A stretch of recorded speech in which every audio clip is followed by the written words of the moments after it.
आज और कल हम उड़ीसा में होंगे। आज सुबह भारत जोड़ो न्याय यात्रा की शुरुआत एक ऐतिहासिक शहर से हुई, जो शहर हमारे देश के आर्थिक इतिहास में एक विशेष महत्व रखता है और जहां 1950 के दशक में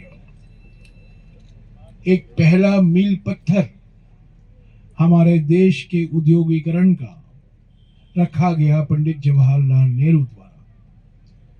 रूरकेला दुनिया भर में मशहूर है।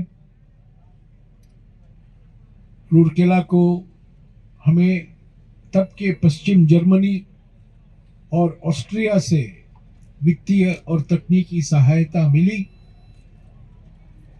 और जब हम भारत की उद्योगीकरण की बात करते हैं, भिलाई, रूरकेला, बोकारो, हीराकुद, भाखरा नंगल, दुर्गापुर, ये सब मील पत्थर है।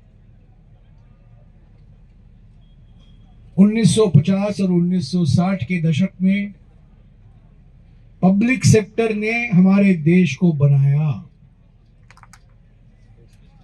इस्पात के कारखाने लगाए गए, फर्टिलाइजर के फैक्ट्रियां लगाई गई, बड़े बड़े बांध, हीराकुद जैसे बांध बनाए गए, तेल की रिफाइनरियां लगाई गई, बाद में एल्यूमिनियम की फैक्ट्री, मिसाल के तौर से नालको जो उड़ीसा की शान है, वो भी बनाया गया। तालचेर जैसे जगहों में एनटीपीसी के पावर प्लांट लगाए गए, और आज ये सब खतरे में है क्योंकि हमारे प्रधानमंत्री नरेंद्र मोदी की नीयत और नीति एक ही है, सबको बेच डालो। कांग्रेस ने देश बनाया है, नरेंद्र मोदी ने देश को बेचने में लगे हुए हैं। और किसको बेच रहे हैं? एक या दो चुने हुए दोस्त पूंजीपति। सारे एयरपोर्ट, सारे बंदरगाह, सारे इस्पात के फैक्ट्री, सारे रेल। और मैं आपको यकीन दिलाता हूं, अगर प्रधानमंत्री लौट आएंगे तीसरी बार, रूरकेला को भी बेचा जाएगा, इसमें कोई शक नहीं होनी चाहिए। नालको को भी बेचा जाएगा। और इसका विरोध सिर्फ कांग्रेस पार्टी करेगी, क्योंकि बीजेपी और बीजेडी दोनों एक ही सिक्के के दो चेहरे हैं। पी और डी, बस बीजे कॉमन है, एक में पी है, एक में डी है। एक्चुअली एक में डबल पी है, पी एंड पी।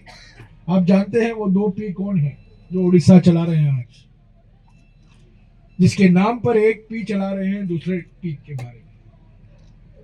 बीजेपी को बीजेडी पूरा समर्थन देती है दिल्ली में, पार्लियामेंट में, लोकसभा में, राज्यसभा में। जब भी मैं जाता हूं बीजेडी से बात करने के लिए, वो कहते हैं हाथ जोड़कर, माफ कीजिए, हमें भुवनेश्वर से आदेश आया है, हमें मोदी जी का समर्थन करना। किसी के बिल में, किसी भी चर्चा में कभी बीजेडी ने कोई आलोचना नहीं की है मोदी सरकार की। तो बीजेपी और बीजेडी एक ही सिक्के के दो चेहरे हैं, इसमें कोई फर्क नहीं है। यही तो राहुल जी ने आज सुबह कहा। यहां शैडो बॉक्सिंग होता है, दिखावा के लिए लड़ाई लड़ते रहते हैं, पर कांग्रेस ही एकमात्र पार्टी है जो बीजेपी आरएसएस की विचारधारा से लड़ रही है। और ये भारत जोड़ो न्याय यात्रा